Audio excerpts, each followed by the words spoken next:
Au sud du sultanat d'Oman, le Boswellia sacra produit une gomme qui ensorcela pharaons, rois et empereurs pendant des millénaires.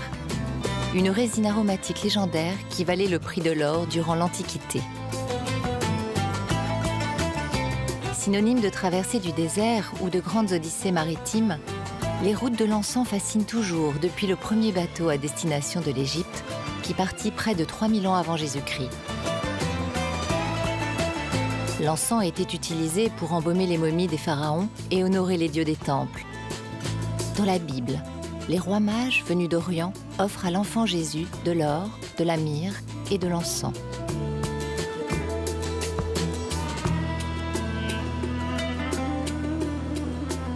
Des caravanes de 2000 dromadaires et 500 hommes acheminaient alors leurs précieuses cargaisons vers les empires méditerranéens, grecs et romains. Les routes terrestres traversaient la péninsule arabique en longeant la côte ouest pour minimiser la traversée de l'inhospitalier désert du Roub al-Khali ou quart vide qui occupe un quart de l'isthme du Moyen-Orient. C'est depuis Mascate que j'entame ma route de l'encens à travers ce sultanat, vers les lieux de récolte dans le sud du pays. Au Dhofar, à travers le désert, protégé par une multitude de forts crénelés qui assuraient la sécurité des caravanes. Une route bercée par le parfum des dieux, dans laquelle je m'élance à travers une fumée épaisse et envoûtante, dont les volutes unissent depuis l'Antiquité la terre au ciel, le mortel à l'immortel.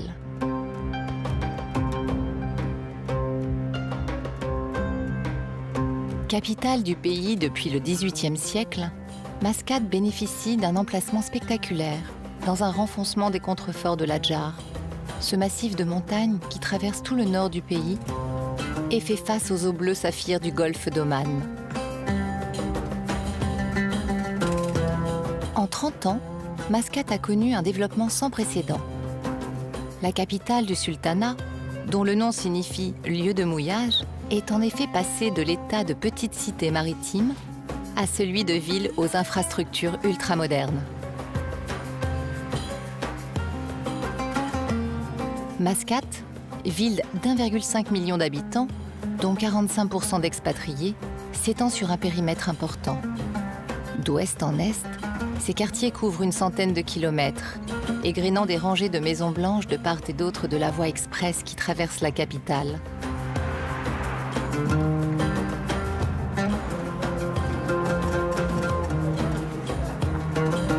Les gratte-ciels sont absents du paysage de la ville. Les règles d'urbanisme précisent qu'aucune construction ne doit cacher les montagnes.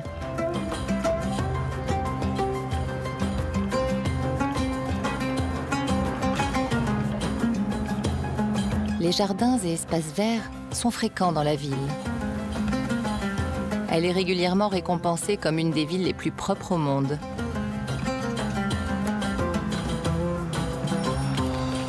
Au milieu de la ville se trouve la grande mosquée du sultan Qaboos. Elle est inaugurée en 2001, après 6 ans de travaux. Le sultan Qaboos avait pour ambition d'en faire la plus grande mosquée du sultanat. Après 7 ans de travaux, elle peut à présent réunir jusqu'à 40 000 fidèles lors de la prière. Son dôme central fait 50 mètres de haut. Il est entouré de 5 minarets représentant les 5 piliers de l'islam. Le plus haut atteint 91,5 mètres.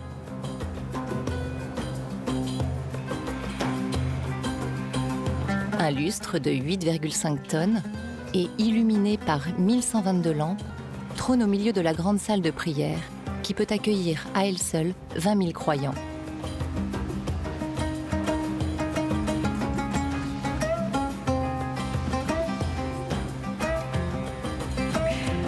La grande salle de prière possède le deuxième plus grand tapis du monde, pesant pas moins de 21 tonnes. Il ne fallut pas moins de 600 tisserandes pour réaliser les 1,7 milliard de nœuds nécessaires à son élaboration. La grande mosquée est à l'image du pays, un savant mélange de tradition et de modernité. L'islam est bien évidemment la religion dominante, même si tous les cultes sont présents à Oman. Au moment du schisme entre sunnites et chiites au 7e siècle, une troisième branche de l'islam est née. L'ibadisme en est aujourd'hui le principal héritier.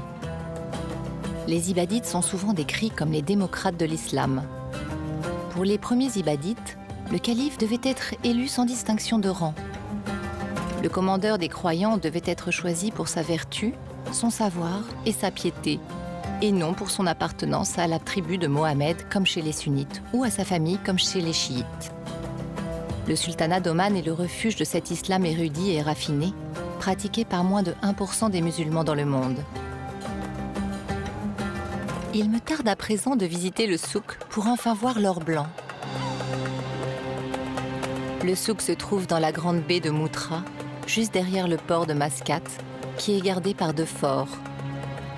Ces constructions portugaises du XVIe siècle témoignent du rôle stratégique que tenait ce port de commerce. Un brûleur d'encens monumental, qui forme l'un des emblèmes de Mascate, domine toute l'anse de Moutra, offrant un agréable point de vue sur la ville et les montagnes de l'Adjar.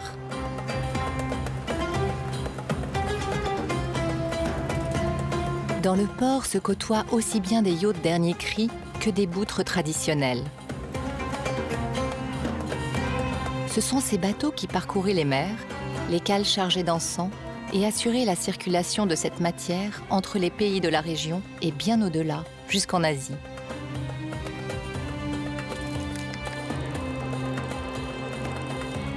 Le port de Sour, qui est situé à l'est de Mascate, est le dernier endroit du sultanat d'Oman à perpétuer la fabrication des boutres traditionnelles. À Sour, l'essentiel des bateaux qui sortent des chantiers navals sont des boutres, également appelées dos, un bateau traditionnel au secret de fabrication ancestral.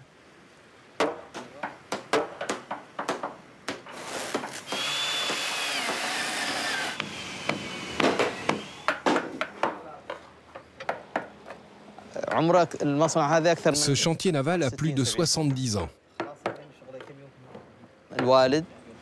Il appartenait à mon père et à la famille.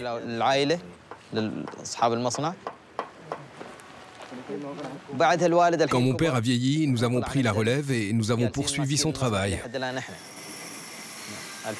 Ce chantier naval est presque le seul qui reste dans tout le golfe Persique. Avant, il y avait plus d'une dizaine de chantiers navals dans la région.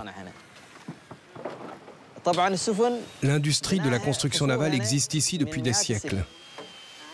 Tout le commerce était basé sur le transport de l'encens. Autrefois, les commerçants voyageaient le long des côtes du golfe Persique et aussi vers l'Inde, l'Afrique et la Chine. Ils transportaient de l'encens de Salalah vers l'Égypte et vers la Chine. Ils restaient 8 à 9 mois en mer. Puis ils venaient ici, entretenaient leurs navires et partaient en Irak, au Koweït ou à Bahreïn. Maintenant, ce chantier est le seul à construire des navires en bois.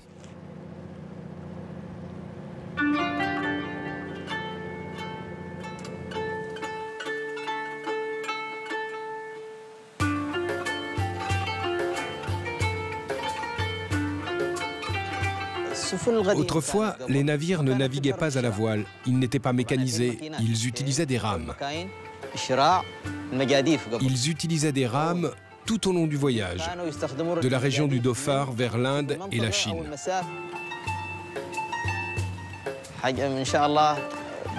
Dans quelques mois, nous aurons des navires plus grands et de formes différentes.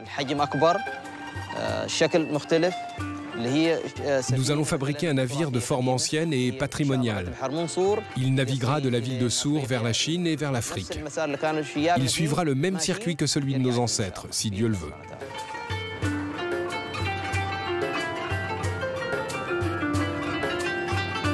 En continuant ma visite de la ville, je suis interpellée par une odeur qui ne m'est pas inconnue.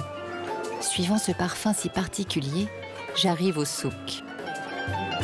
Aménagé dans une ruelle couverte mais aérée, ce souk, autrefois surnommé Dark Market, rassemble une myriade de petites boutiques proposant eau florale, poudre de bois parfumé, bijoux en argent, services à café traditionnels, des khanjars, ces poignards traditionnels à lame courbe, des tissus variés et surtout de l'encens. Je m'approche de l'échoppe de Ziyad. Sa famille vit du commerce de l'encens depuis des générations. L'encens est vendu à la pesée, selon la quantité que le client désire. Cette quantité, par exemple, pèse 1 kg. J'ai commencé à travailler dans le souk à l'âge de 9 ans. Nous avons loué ce magasin il y a longtemps, il y a 15 ans à peu près. Notre premier magasin était dans la ville de Salalah, où l'on vendait déjà de l'encens. Puis nous sommes venus ici.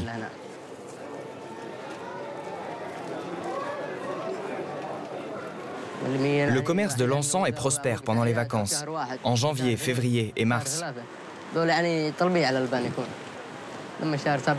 Pendant les mois de juillet et août, on vend moins. Les gens vont à Salalah.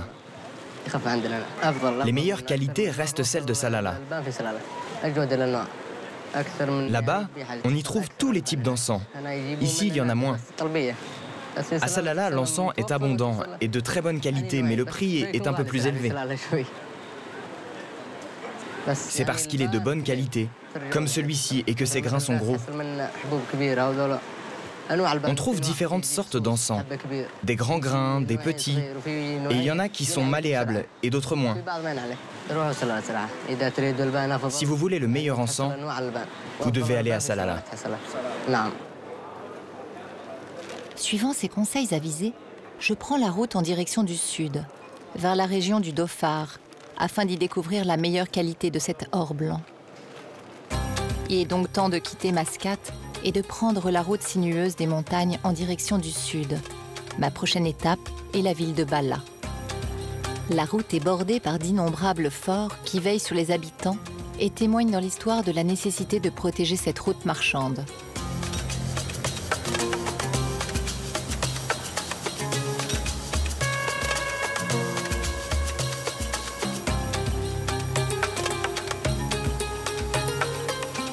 J'arrive à Bala. Cette ville est réputée pour son fort, son souk, mais surtout pour ses poteries. Chez Saïd, il y en a de toute taille et de toute forme qui sèchent au soleil.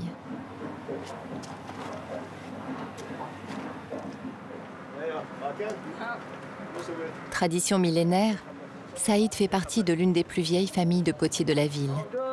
Il tient à m'initier à l'art de la fabrication des brûleurs d'encens, les magmars. Ce métier tend à disparaître avec le temps, mais Saïd est très attaché à sa conservation et tient à transmettre son savoir-faire. Il le transmet à de jeunes apprentis afin qu'ils prennent sa relève. L'artisanat de la poterie est l'un des plus anciens artisanats à Oman. Certains vestiges de poterie trouvés ici datent de plusieurs milliers d'années, de 3000 ans avant Jésus-Christ. On a trouvé des restes de fours anciens qui étaient enfouis ici depuis des centaines d'années.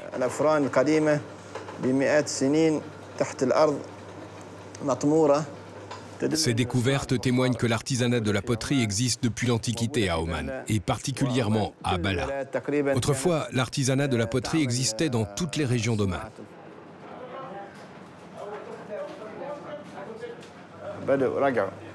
La poterie connaît un regain d'intérêt de la part des jeunes, mais les personnes âgées n'y travaillent plus. Je suis le plus âgé à encore exercer ce genre d'artisanat. Les autres sont tous de jeunes apprentis que je forme.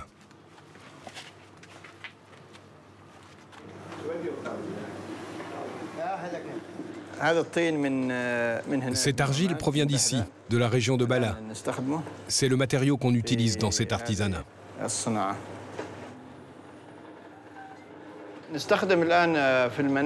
Dans nos maisons, nous utilisons tous ces objets. Nous utilisons de l'encens dans les maisons pour donner une odeur agréable et qui n'est pas artificielle. L'encens d'Oman est considéré comme l'un des meilleurs encens. Nous pouvons consommer 1 kg d'encens par mois.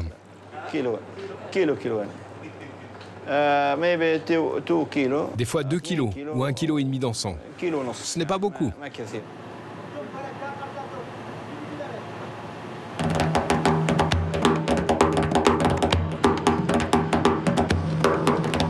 Plus loin sur la route, je passe par le château de Djabrin.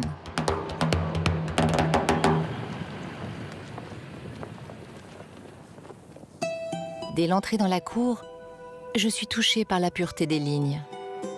Les couleurs ocre des murs qui tranchent avec ce ciel bleu, ce qui confère une très belle ambiance au lieu.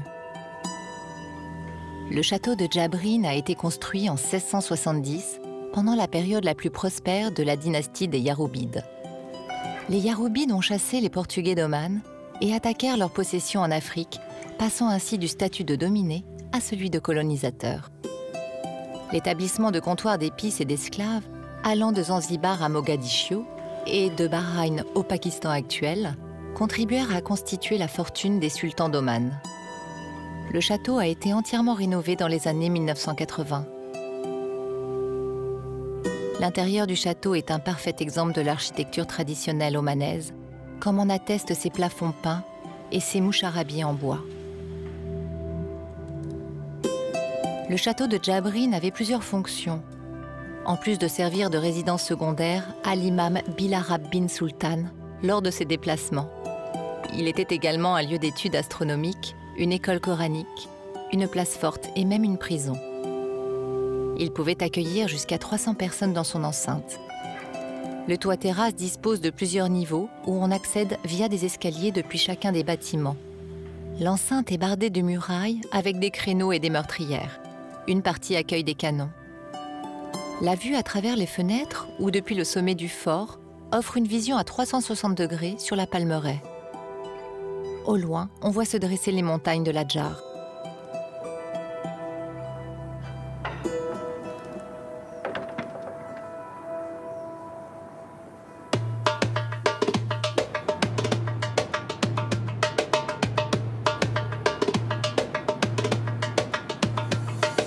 J'approche de la ville de Nizwa. C'est la principale ville de cette région de montagne.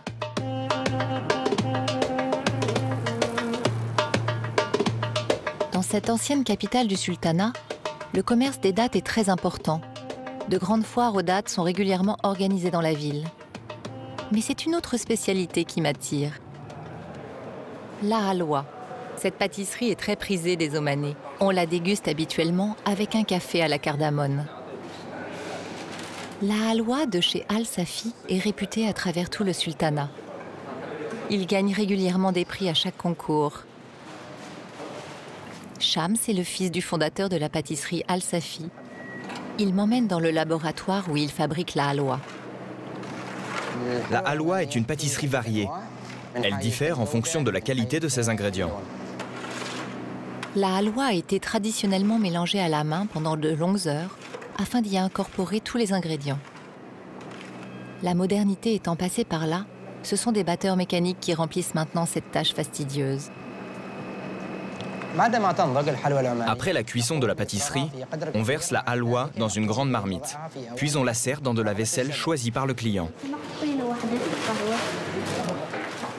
L'estomac rassasié et les papilles comblées, je quitte Nizwa et ses environs pour les sommets du Djebel Shams.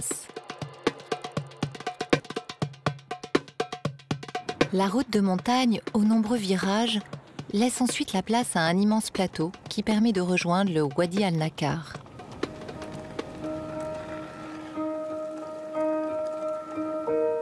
Le Djebel Shams est le point culminant du mont Adjar, mais également de tout le sultanat avec ses 3009 mètres d'altitude. Il est souvent surnommé Grand Canyon d'Arabie ou Grand Canyon d'Oman.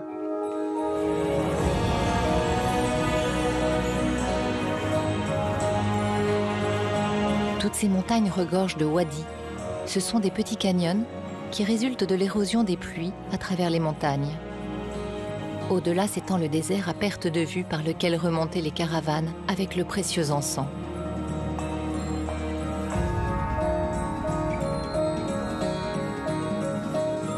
Chaque habitation devait être proche d'un phallage.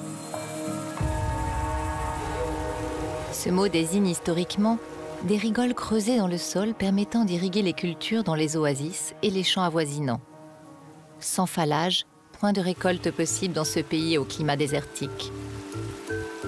Grâce à d'astucieux systèmes d'écluses, l'eau est distribuée tour à tour dans chaque parcelle de l'oasis pour un laps de temps défini.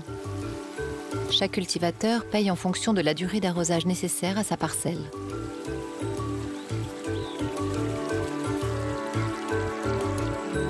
Dans les oasis, ce sont principalement des palmiers dattiers qui sont cultivés. Et comme le disent les habitants de la région, le palmier vit les pieds dans l'eau et la tête au soleil.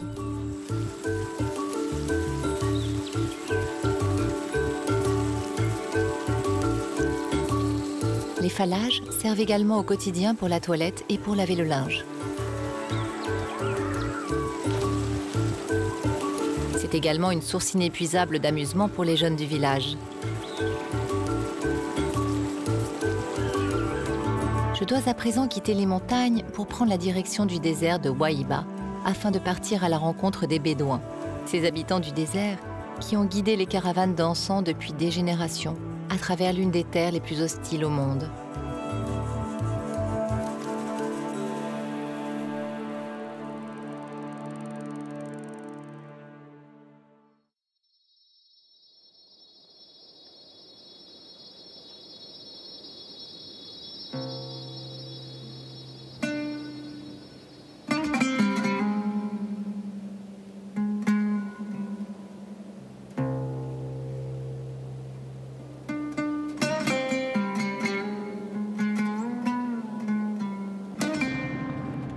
Je suis accueillie par une famille de Bédouins.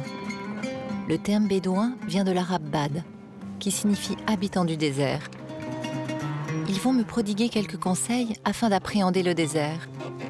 Ils me font découvrir leur quotidien de sédentaire. Je vérifie leur état de santé tous les matins. Je dois être avec eux. J'ai commencé ce métier à l'âge de 10 ans. J'accompagnais mon père à son travail.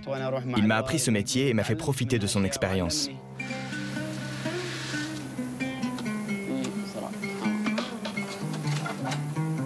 Je n'avais pas d'argent pour acheter des dromadaires, alors il m'en a donné quelques-uns. Il m'a dit « Ces dromadaires sont pour toi, garde-les et je me charge de toutes les dépenses ». J'ai aimé ce métier et je m'y suis beaucoup attaché.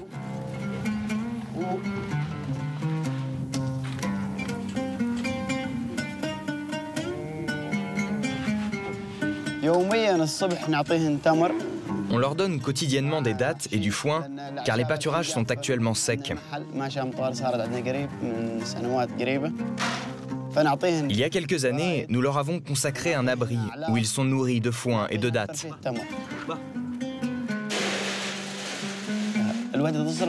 Nous dépensons 350 rials omanais par mois, environ 800 €, et ça peut atteindre 2000 €.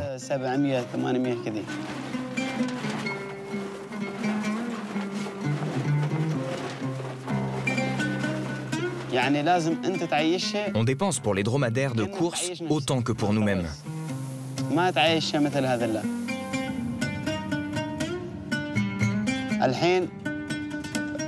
Nos parents et arrière-grands-parents voyageaient à dos de dromadaires qu'ils chargeaient.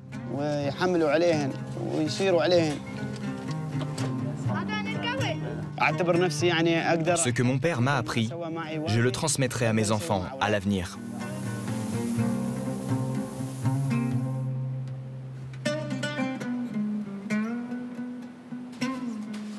Aujourd'hui, tout est facile pour les jeunes. Tant que le sultan Qaboos est en vie, que Dieu le garde. Il nous a facilité la vie.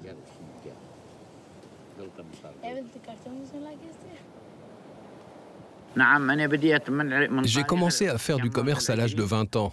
C'est ainsi que je suis devenu autonome.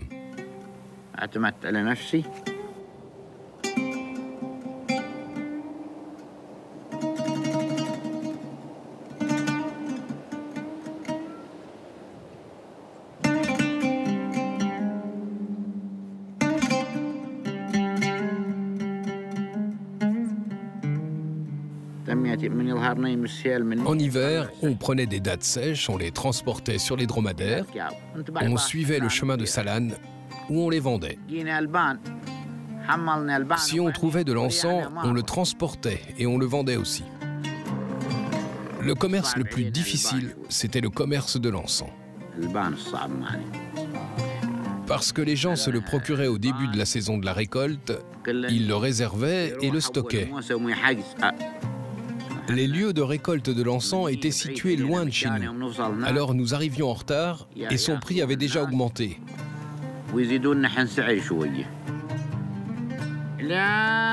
Avec l'arrivée de l'été, on rentrait chez nous, on se reposait ainsi que les dromadaires. Pendant le voyage, nous devions être 3 personnes avec 9 ou 10 dromadaires. On était 3 à détenir le capital. Chaque associé en possédait une part. Moi, une somme d'argent, toi une somme et l'autre une somme. Quand nous finissions notre commerce en été, chacun reprenait sa part du profit accumulé et rentrait chez lui. On désignait une personne qui gérait toutes les dépenses. Elle mettait l'argent dans un sac qui s'appelle abar.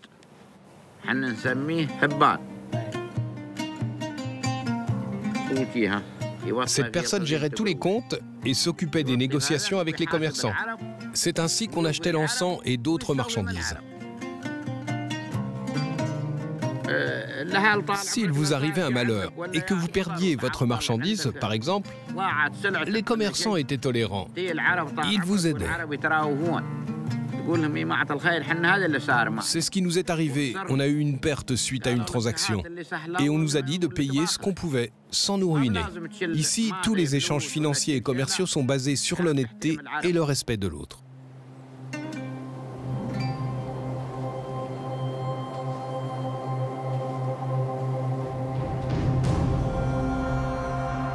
Après le désert de Wahiba, il faut traverser le désert de Roub al-Khali, qui signifie littéralement « grand vide ». C'est la plus vaste étendue de sable au monde, des dunes de sable qui s'étendent à l'infini, au-delà des frontières du Yémen et de l'Arabie saoudite. Même les Bédouins ne s'y aventurent pas en été. Il y fait plus de 60 degrés. Fouler l'Atlantide des sables, faire la longue traversée du désert, emprunter ce chemin originel de l'encens vers l'Égypte à dos de dromadaire provoque de vraies émotions. Une sensation unique de parcourir l'histoire dans les pas des caravaniers. C'est maintenant l'élevage de dromadaires de course la principale activité de la région. Le sultan Qaboos a beaucoup aidé à préserver cette tradition bédouine. Il a contribué à construire une grande partie des infrastructures et il aide au financement des élevages.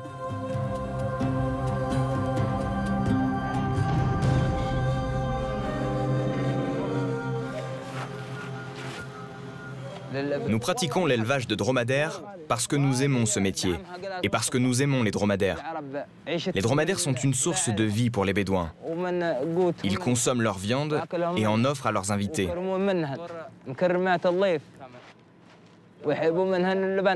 Les dromadaires sont aussi une source de lait pour nourrir les enfants et un moyen de transport. On possède aussi d'autres animaux, comme des moutons ou des chèvres. Abid Al-Wahebi est ingénieur agronome, mais il passe tout le temps qu'il peut avec ses dromadaires. Il est originaire de la province de Toumraït, au cœur de la région du Dhofar. Nos grands-parents et arrière-grands-parents ont vécu longtemps dans le désert de Roub al-Khali. Certains d'entre eux ont vécu dans la province de Toumraït et ses environs. La province de Toumraït est une région bédouine. C'est la terre d'origine des Bédouins du Dhofar. De nos jours, les dromadaires sont honorés. Autrefois, nos ancêtres les utilisaient comme moyen de transport. Il était temps de leur rendre hommage et de leur fournir le confort et la sécurité qu'ils méritent.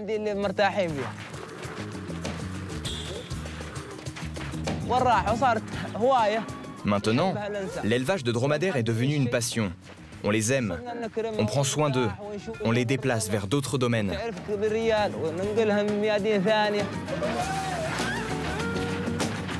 On les sort pendant l'après-midi et on les entraîne à la course, selon des distances déterminées en fonction de leur âge. Par exemple, si le dromadaire est très petit, on lui fait courir une distance de 2 km aller et 2 retours. L'entraînement est tantôt intense et tantôt léger. Chaque catégorie d'âge a un entraînement spécifique. Nous, on dresse les dromadaires et on les entraîne. Certains réussissent dans les concours et les courses, d'autres non.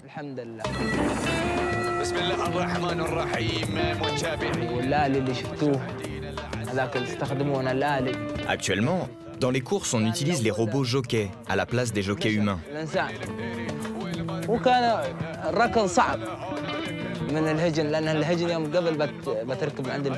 En effet, les dromadaires démarrent de façon très vive.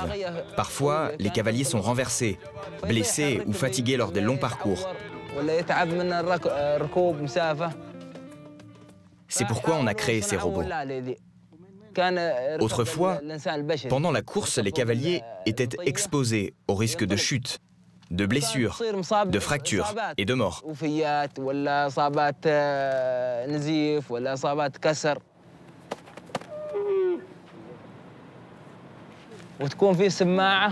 Un haut-parleur est placé dans le robot pour parler aux dromadaires.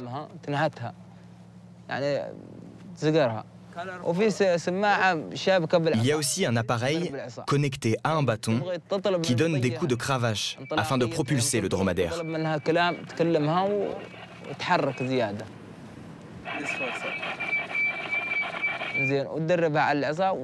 On l'entraîne à réagir quand il reçoit les coups de cravache.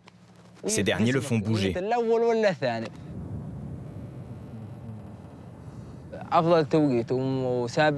Nous avons eu le meilleur timing dans des courses à l'étranger, comme à Abu Dhabi par exemple, et également ici, au Sultanat d'Oman.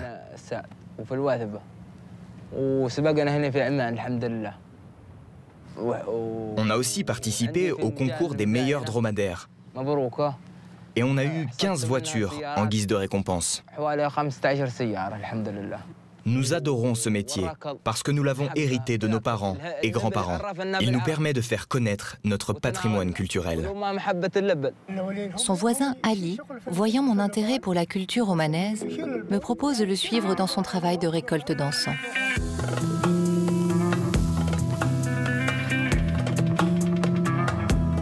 Ces arbres à encens se trouvent tous dans la province du Toumraït, dans la région du Dhofar. En effet, sur le plateau du Dhofar se trouve une savane désertique où poussent 5000 arbustes uniques dont la sève, recueillie et séchée, produit en se consumant ce parfum inimitable. C'est autour de cet arbuste endémique que se joue l'essor de toute la région. C'est un travail difficile.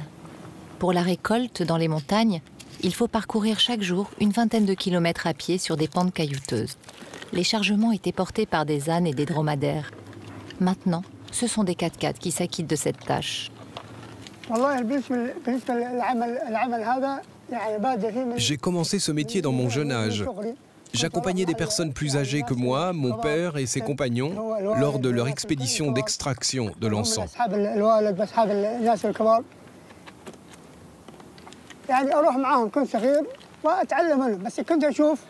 Je les regardais travailler et petit à petit, j'ai appris ce savoir-faire.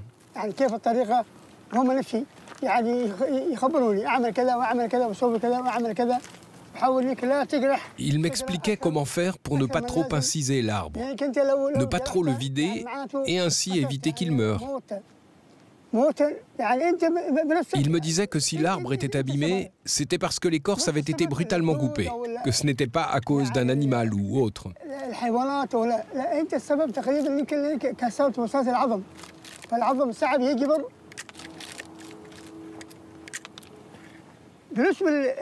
Ce couteau, le mangaf, est fabriqué en bois de l'arbre d'encens lui-même.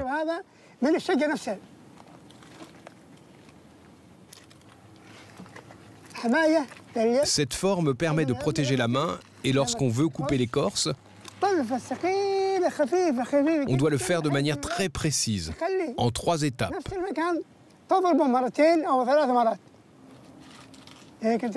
La première étape consiste à retirer une étroite bande d'écorce. Lors de la deuxième étape, on retire une bande un peu plus grande et lors de la troisième, une bande encore plus grande.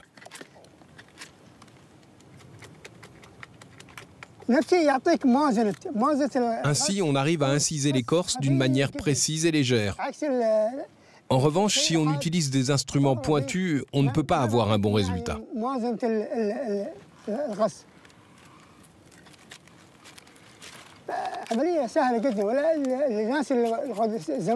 De cette manière, on arrive à protéger la main et aussi l'arbre.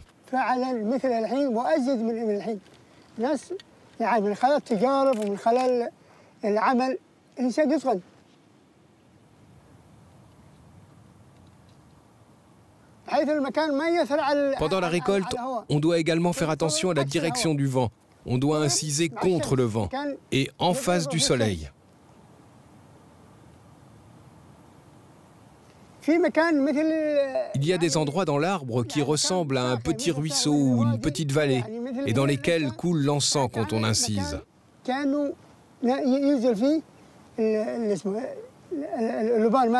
On frappe aux bons endroits et de manière précise sans atteindre l'aubier de l'arbre et éviter ainsi de le détruire.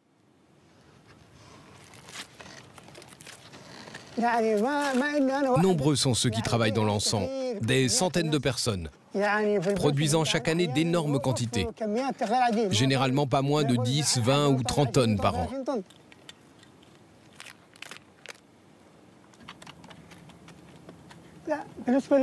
Le rendement varie en fonction des conditions climatiques. L'arbre de l'encens aime la chaleur et le soleil.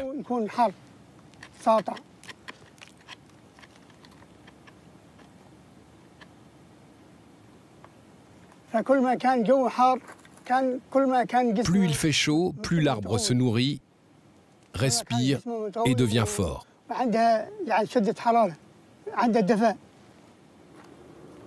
Ali est un Djabali, une tribu de bédouins des montagnes qui vivent de la résine depuis toujours. Pendant l'Antiquité, l'encens se vendait pour un poids identique au même prix que l'or, en raison de son usage massif pour les cérémonies religieuses, ainsi que la préparation de parfums, de remèdes et de certaines spécialités culinaires. Le Boswellia sacra, ou arbre à encens, représente pour lui une source de revenus, un lien indéfectible avec son patrimoine et le sentiment de participer à une histoire qui fut mythique.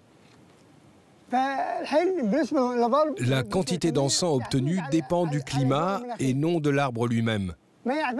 Par exemple, cette année, il peut donner 10 kilos et la deuxième année 20 kilos.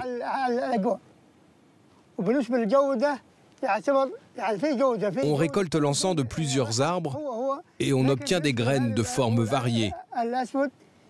Elles ont la même odeur, mais leur qualité diffère. L'encens noir, par exemple, n'est pas beaucoup apprécié. Son prix est assez bas, car il est de moins bonne qualité.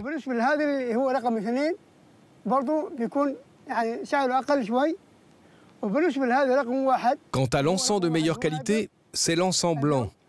Le prix de l'encens de meilleure qualité est de 20 rials omanais, environ 50 €. Pour une qualité secondaire, c'est environ 15 €. Et pour une qualité moindre, c'est environ 10 €. Parfois, l'acheteur demande une très grande quantité d'encens brut. Alors nous la lui vendons et c'est à lui de la nettoyer et de la trier. Nous ne faisons pas de gros bénéfices parce que nous devons laisser à l'acheteur sa part du profit. Ali vend une partie de sa production à Salalah. Il me propose de l'accompagner au souk vendre sa récolte du jour. Au souk Al-Husn, des effluves d'encens se répandent dans les allées. Sur les étals, des sacs remplis de pierres d'encens aux superbes couleurs qui varient selon leur qualité. Rouge, verte, blanche, jaune.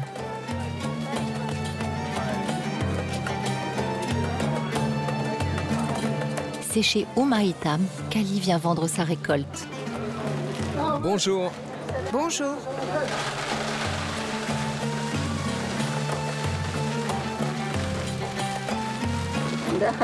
Laisse-moi le sentir.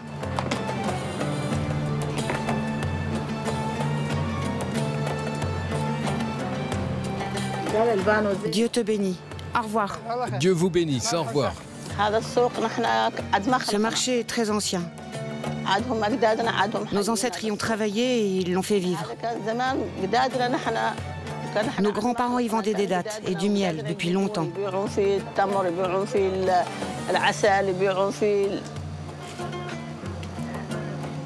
Nous achetons de l'encens auprès des commerçants, puis nous l'ouvrons, le nettoyons et le purifions. On trie cet encens, on sépare le blanc du noir et la croûte et les grains fins. Pour nous, il ne s'agit pas seulement d'un commerce, mais aussi d'un patrimoine. Depuis l'âge de 18 ans, je travaille dans le commerce de l'encens. Toutes les vendeuses sont un peu alchimistes. Elles mélangent la résine au bois de santal, à la myrrhe, aux huiles de rose ou de musc. Jetées sur les braises des pôles parfums, les compositions diffusent leurs effluves dans le souk, dans une épaisse fumée. Les Omanais continuent de chasser les mauvais esprits de leur maison en y diffusant de l'encens. La vente de l'encens est ici une affaire de femmes. Des femmes voilées entièrement vêtues de noir et dont seul le regard dépasse, ou, dans les magasins plus modestes, des descendantes des esclaves africains, témoins du temps où Oman était une puissance coloniale, à Zanzibar et à Mombasa. La peau noire, un fin anneau en or ciselé dans le nez, ces dernières laissent leur visage dégagé, portant seulement un voile coloré sur la tête. Sur les conseils d'Ali, je m'arrête chez Nala, une spécialiste de tout ce qui touche au boswellia. L'encens est très demandé par les gens parce qu'il guérit de plusieurs maladies.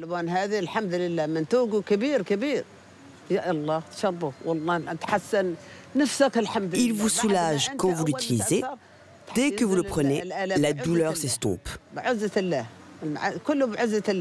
Il soigne beaucoup de maladies. On prend l'encens comme ça, et par la bénédiction de Dieu, on le met dans de l'eau et on le boit le matin avant de manger. On le barate comme ceci, on le laisse macérer et on le boit tôt le matin. Il soigne les infections de la gorge, les maladies respiratoires, il guérit des douleurs et procure un apaisement. On le boit dans un verre ou dans une bouteille, on en boit la quantité qu'on veut et s'il ne vous fait pas du bien, il ne vous fait quoi qu'il arrive pas de mal. Certaines vendeuses jurent que le boswellia protège aussi le tractus gastro-intestinal, est bénéfique pour l'asthme, améliore les fonctions cognitives, combat les maux de tête, l'anxiété et la dépression, protège le foie et aide également dans la lutte contre le cancer.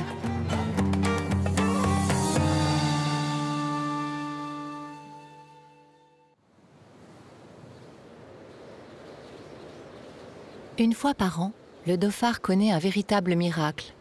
Le kharif. Ce mot arabe désigne la mousson venant d'Inde qui touche cette région entre juillet et septembre. Pendant 3 mois, les pluies sont très présentes, alors que tout le reste des pays du Golfe enregistre des températures qui dépassent les 50 degrés à la même période. Ce microclimat transforme les montagnes du Dhofar en paysages verdoyants, percés de cascades souvent spectaculaires, formées par la crue brutale des wadis qui composent des piscines naturelles.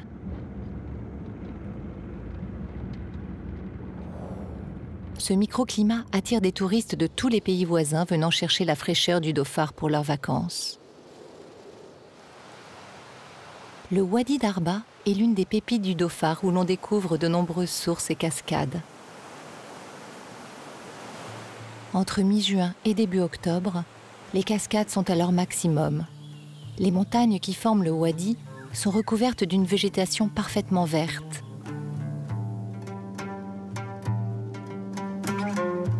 Les Djabalis s'empressent d'y ramener leur bétail pour qu'ils puissent manger à leur guise et à volonté. S'il n'y avait la présence de dromadaires, on pourrait se croire en pleine transhumance dans des alpages suisses.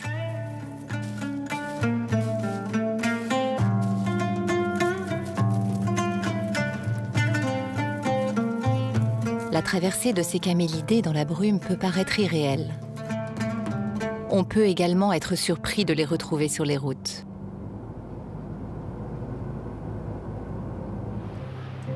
Je ne peux quitter Salalah sans visiter les ruines d'Al-Balid.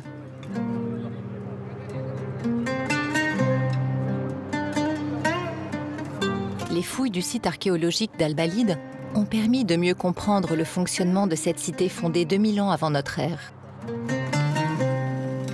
Il a été notamment dégagé du tumulus de ruines les restes d'une mosquée et d'un palais qui furent construits entre le XIIe et le XVIe siècle. Je m'appelle Alexia Pavan. Je suis directrice du chantier de fouilles à Al-Balid. Je travaille sur ce projet depuis 2016.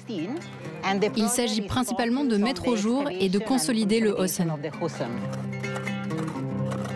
Le Hosen, c'est la citadelle, donc l'édifice le plus important du site. Et grâce à ce travail, on essaye de comprendre comment fonctionnait cette cité ancienne extrêmement importante et pourquoi elle était aussi importante.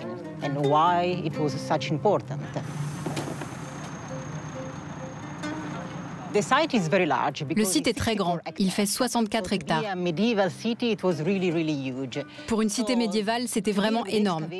Et c'est assez compliqué de diriger les fouilles sur un site aussi vaste. Donc on a décidé de se concentrer sur quelques endroits clés.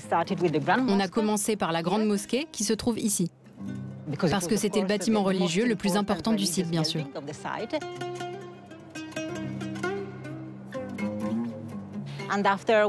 Après, on a fouillé toute la partie sud, celle qui est juste au bord de l'océan,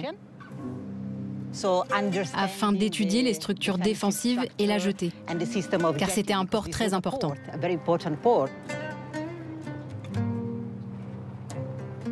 Donc cela nous permet de mieux comprendre le fonctionnement des activités maritimes. Et pour finir, on a décidé de se concentrer sur le palais, où siégeait le pouvoir. C'était la résidence du souverain, mais aussi le lieu où les gens venaient pour se défendre. Donc c'était vraiment l'un des endroits les plus importants de la cité. Intramuros, il y avait les bâtiments les plus importants, les maisons des riches, des marchands fortunés.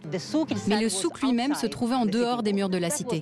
C'est le quartier où étaient stockées toutes les marchandises qui arrivaient et qui partaient de la cité. Alors quel genre de marchandises? La plus importante, c'était l'encens. L'étude des textes arabes de l'époque a permis d'établir que Balid vivait du commerce de l'encens. Là, on est en plein milieu de la côte sud de la péninsule arabique. Donc c'était un endroit crucial pour le commerce. Les bateaux étaient obligés de s'y arrêter, parce que leurs équipages avaient besoin d'eau et aussi d'un port protégé pour faire escale et échanger leurs marchandises.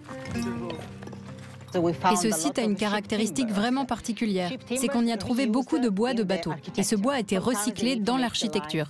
Parfois, les gens en avaient besoin pour former des lignes horizontales ou consolider les murs. Ils se servaient de ce qu'ils avaient sous la main. Et le bois de palmier qu'on trouve ici n'est pas très adapté pour ça. Donc ils récupéraient le bois des bateaux qui devaient se faire réparer et ils le réutilisaient. C'est une mine d'informations pour les archéologues, parce qu'on peut analyser le bois pour déterminer la date. Et aussi, ça nous donne plein de renseignements sur les techniques de construction navale dans l'océan Indien au Moyen-Âge.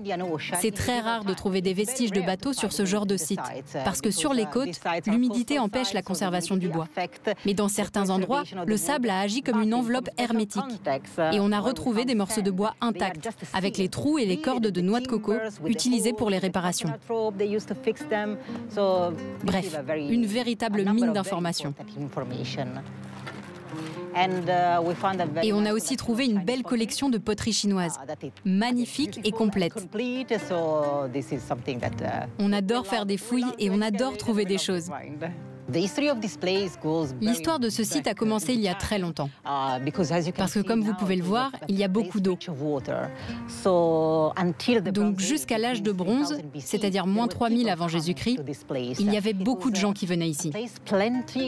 C'était une région très riche en ressources, donc un endroit idéal pour s'installer. La cité que vous voyez aujourd'hui a été bâtie aux alentours de l'an 1000. Mais ça ne veut pas dire que le site n'était pas occupé avant. La période la plus importante va du XIIIe au XVe siècle. On a retrouvé beaucoup de traces archéologiques de cette période. Et on a aussi des témoignages. Marco Polo, par exemple, est venu ici. Il s'en souvenait comme d'un port très animé. Il a évoqué les chevaux arabes, l'encens. Donc un certain nombre de récits témoignent de l'importance de cet endroit. Et ça a été comme ça jusqu'au XVIIIe siècle.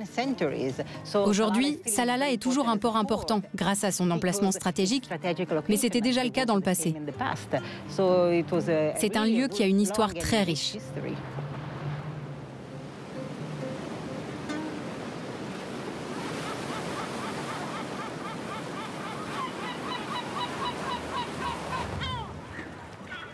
Au petit matin, je suis accueillie par les pêcheurs du port de Mirbat qui, comme au temps du commerce de l'encens, continuent à naviguer avec les antiques boutres qui se sont très peu modernisées à travers le temps. L'activité du port est maintenant tournée vers la pêche, qui représente la principale ressource des marins. J'embarque avec eux, tels les premiers navigateurs. Au loin, je vois s'éloigner la plage de Mouxal.